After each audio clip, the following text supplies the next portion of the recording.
E ele está falando aqui, que a nossa fé, ela precisa produzir frutos, ela precisa produzir boas obras. Porque a Bíblia diz que se nós temos o Espírito Santo, logo o Espírito Santo vai produzir bons frutos em nós. Porque existem os frutos do Espírito. Então, se nós não estamos andando de acordo com a nossa carne, de acordo com as concupiscências do mundo, quem vai governar a nossa vida é o Espírito Santo. Então, ele vai trazer os seus frutos para a nossa vida.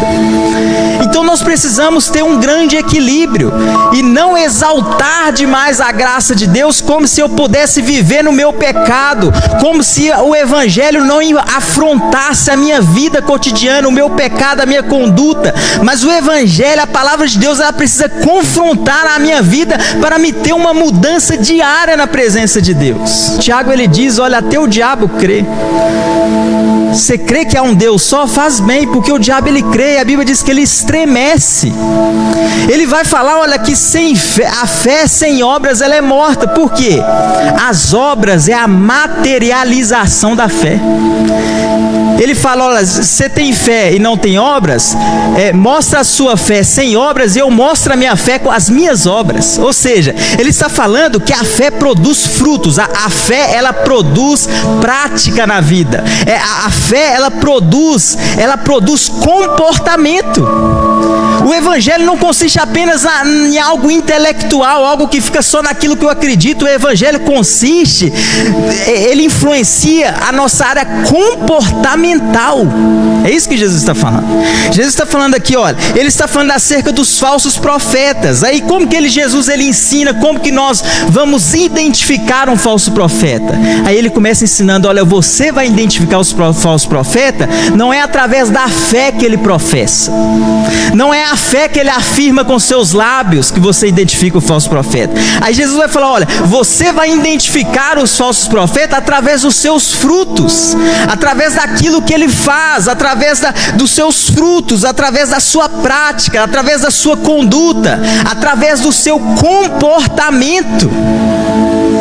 Então Jesus, ele estabelece um grande princípio importante aqui que nós não podemos perder de vista. Muitas pessoas pregando o Evangelho aí fácil demais, um Evangelho que não consiste em mudança de vida, não consiste em arrependimento, não consiste em carregar a cruz e seguir Jesus, não consiste em renúncia diária, não consiste em renunciar à sua carne, à sua vontade. É um Evangelho fácil demais, o Evangelho que você crê que está salvo e continua ali com seu pecado, não há arrependimento, você começa a ter um pecado de estimação e você carrega esse pecado para o resto da sua vida e acha que está tudo certo. Mas nós precisamos viver em constante arrependimento, buscando, tendo sede da justiça de Cristo, porque o Evangelho, ele consiste a área comportamental, é os frutos.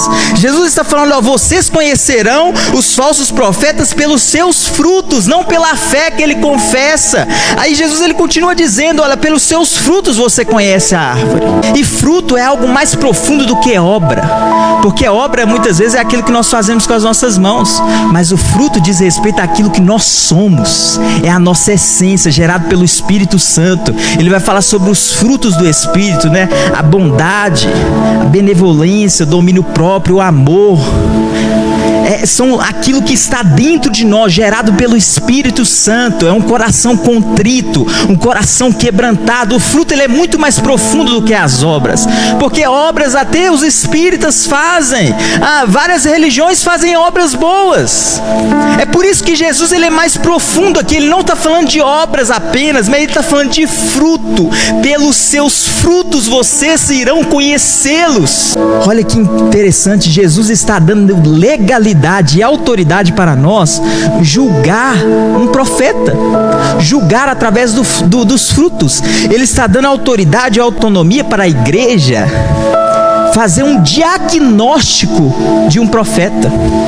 Olha, vocês podem diagnosticar a vida de um profeta, não é errado. Você não está tocando no ungido do Senhor.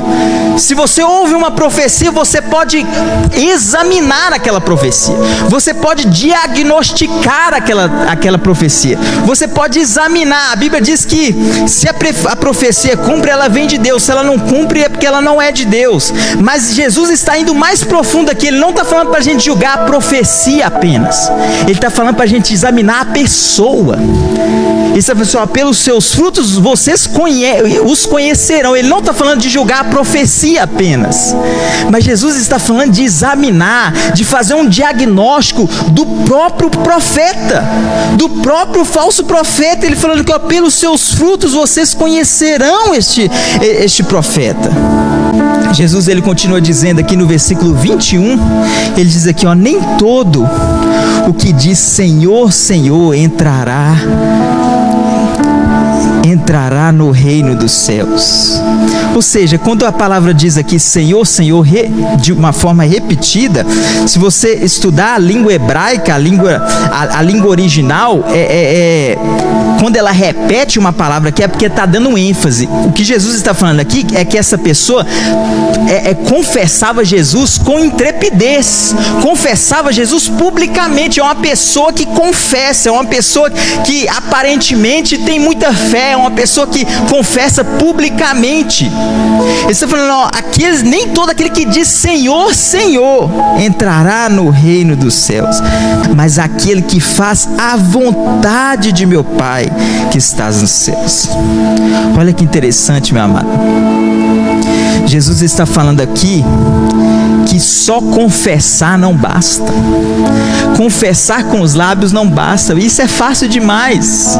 Eu apenas confessá-lo. A confissão, ela tem que estar carregada de arrependimento. E o que é arrependimento? É mudança. É deixar as coisas velhas para trás. Então, a confissão em si não é suficiente. A confissão, ela precisa ser carregada de mudança. E essa mudança consiste em fazer a vontade do Pai. Em fazer a vontade do Pai.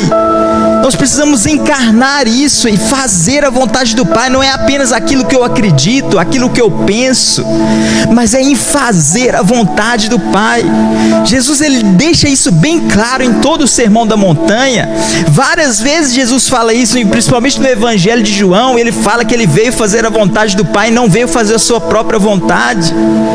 Então o Evangelho, meu amado, não consiste apenas naquilo que eu creio, que eu acredito, mas ele consiste em eu fazer a vontade do Pai. Nós não podemos perder esta mensagem de vista. Fazer a vontade do Pai. Jesus, ele continua dizendo aqui no versículo 22, muitos naquele dia hão de dizer, Senhor, Senhor, porventura não temos profetizado em teu nome? Não temos expelido demônios? E em teu nome não fizemos muitos milagres? Ou seja, essas pessoas exerceram os seus dons. Eram pessoas que tinham dons de cura, dom ali de profetizar, pessoas que tinham dom, que estavam exercendo o seu dom, estava confessando Jesus e estava dentro de um ministério, estava dentro de um lugar eclesiástico, estava dentro de um ministério, dentro de uma igreja, exercendo o seu dom, exercendo ali um dom de cura, um dom de profetizar. Então Jesus, ele está indo muito a fundo aqui. Ele está falando aqui que o fruto, ele é muito mais importante do que o dom, meu amado. O fruto, ele é mais importante do que o dom. Não adianta eu apenas ter dons se eu não tiver frutos. Não adianta eu usar o nome de Jesus para fazer grandes milagres se o milagre ainda não aconteceu na minha vida. Antes de eu querer fazer um milagre na vida de alguém, eu preciso que Deus faça um milagre na minha vida. Antes de buscar transformação na vida de alguém, eu preciso buscar transformação na minha própria vida. É isso que Jesus está falando. Olha, não adianta você expelir demônio, não adianta você profetizar se ainda o milagre não alcançou a sua própria vida, se ainda você não foi transformado. Não adianta você ter dons se você ainda não tem frutos. Então nós precisamos buscar isso do Espírito Santo. Só Ele pode nos dar os frutos. Os frutos vêm dele, vêm de um coração quebrantado, e Ele vai trabalhando na nossa vida. Não adianta eu focar no meu ministério apenas. Jesus está falando aqui que muitas pessoas vão colocar a importância mais na obra de Deus do que no Deus da obra. Nós precisamos preocupar mais em ter relacionamento com o Deus da obra do que com a obra de Deus. O Deus da obra é mais importante do que a obra de Deus, meu amado. Eu preciso ter um relacionamento com o Deus da obra e não apenas com a obra de Deus. É isso que Jesus está ensinando aqui. Olha, essas pessoas tinham um relacionamento com a obra de Deus, mas não tinham um relacionamento com Deus. E muitas vezes nós confundimos isso. Nós pensamos que o fato de nós termos ministério, o fato de nós estarmos exercendo algum tipo de dom, isto é servir a Deus, isso é talvez o máximo, isso é comunhão com Deus, mas não é. O ministério não é tão importante como ter comunhão com o próprio Deus.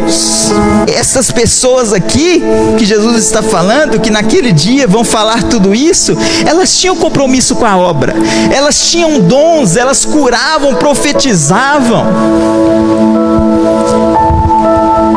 Mas a Bíblia diz que Jesus vai olhar para elas, meu amado. Jesus vai olhar para elas e elas vão ouvir as palavras mais duras que um ser humano pode ouvir na face da terra. As palavras mais duras, mais chocantes.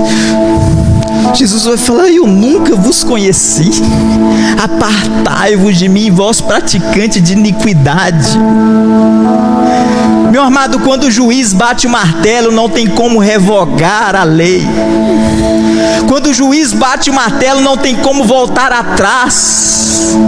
Ele está falando: eu nunca vos conheci, apartai-vos de mim. São as palavras mais duras vindo do Criador do universo, aquele que criou as nossas vidas, aquele que criou toda a essência da vida. Vai falar para aquela criatura: olha, eu nunca te conheci, você usou o meu nome, você usurpou o meu nome, você tinha talvez dons, usou dons, você estava dentro de um ministério, mas você não conheceu o Deus do ministério, você não conheceu o Deus da obra. Você tinha a obra, mas não conheceu o Deus da obra. Você apenas usou a obra. Você usou a obra para se enriquecer, para se vangloriar. Você usou o meu nome para se exaltar diante dos homens, mas você não quis compromisso com a minha vida. Você não quis compromisso, você não deixou a sua vida, você não se humilhou diante de mim, você não viveu em mudança, você não fez a vontade do meu Pai. Isso que Jesus está falando. Você exerceu vários dons, você tinha um ministério, você estava dentro do clero, você estava dentro de uma instituição, você achou que estava fazendo a vontade de Deus, mas você não conhecia o Deus da obra, você conhecia somente a obra. E você começou a usar a obra para enriquecer, começou a usar a obra para benefício próprio, mas você não estava preocupado com mudanças, você não estava preocupado em fazer a vontade do Pai, você não estava preocupado em ouvir a voz do Pai e praticar a vontade do Pai. Você estava apenas usando a obra, usando o meu nome. Veja que Jesus ele fala: no meu nome vocês fizeram tudo isso. Não basta apenas usar o nome de Jesus, meu amado. Não basta eu usar o nome de Jesus se o Espírito Santo não está dentro de mim. Se eu não tenho comunhão com o Espírito Santo, não adianta usar o nome de Jesus. Eu posso transformar a vida de outras pessoas, mas a minha própria vida não será transformada. Eu não terei comunhão com Deus. Não basta apenas usar o nome dele, mas eu preciso que o nome dele transforme a minha vida. Preciso que o Deus da obra transforme a minha vida, porque o Evangelho não consiste apenas em algo intelectual que fique apenas na minha cabeça, mas consiste em prática. Aquele que pratica, é o que Jesus está falando, pratica as minhas palavras. Não é apenas aquilo que eu acredito ser, mas é aquilo que eu faço, que pratica as palavras do Senhor Jesus. Este é considerado um homem prudente, que colocou a sua casa sobre uma rocha, e vieram os ventos com ímpeto sobre aquela casa, e ela permaneceu, aleluia, porque ela estava firmada sobre a rocha que é Cristo. Mas aqueles que não ouvem a palavra do Senhor, é como se eles tivessem colocado a sua casa, edificada a sua casa sobre a areia, e vieram os ventos, e grande foi a queda daquela casa, porque eles não ouviram e não praticaram.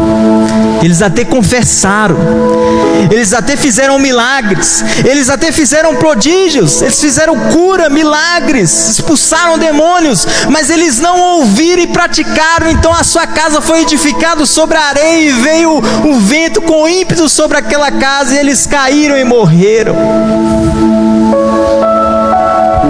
O evangelho consiste em mudança, meu amado. Qualquer pregação, qualquer evangelho pregado que oculta esta parte do evangelho, que oculta a questão da mudança, do novo nascimento, não é evangelho de Cristo. O evangelho que oculta a cruz de Cristo, que oculta a renúncia de Cristo, não é evangelho de Cristo. Pode ser qualquer outra coisa, mas não é evangelho. O evangelho, ele consiste nisso. Ele consiste em ser salvos pela graça mediante a fé, mas essa graça salvífica, ela vai produzir em nós frutos. Meu amado, você não é salvo pelos frutos, mas os frutos é consequência da salvação. Não é os frutos que nos salvam, não são as obras que nos salvam, mas a fé, a graça, ela produz, é uma consequência. É o que Jesus está falando aqui, ó. Não se pode uma árvore boa dar maus frutos, e não se pode uma árvore ruim dar bons frutos. O que ele está falando? Que o fruto é consequência do que a árvore é. O fruto é consequência da raiz da árvore, do que a árvore é.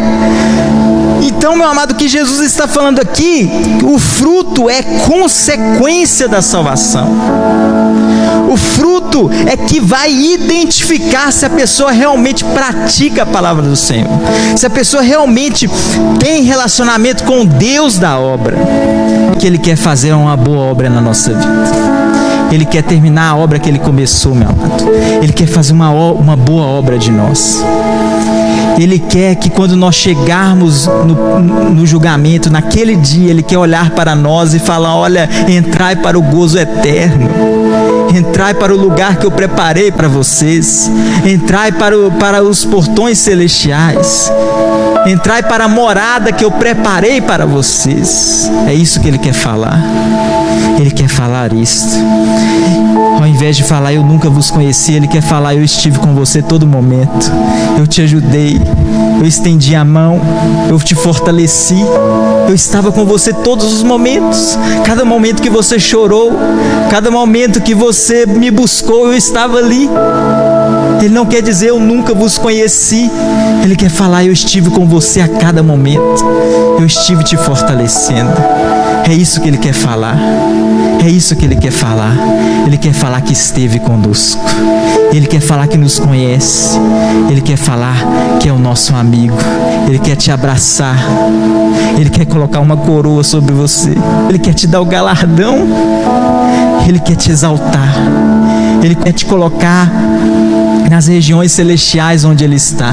Ele quer te exaltar, Ele quer te engrandecer, Ele quer te abençoar, Ele quer te levar para o gozo eterno, Ele quer te levar para o paraíso, Ele quer te acolher, Ele quer ser o seu Senhor, Ele quer ser sua estrela da manhã, Ele quer ser o sol da sua vida, Ele quer transformar a sua vida, Ele quer ser o Senhor da sua vida por toda a eternidade.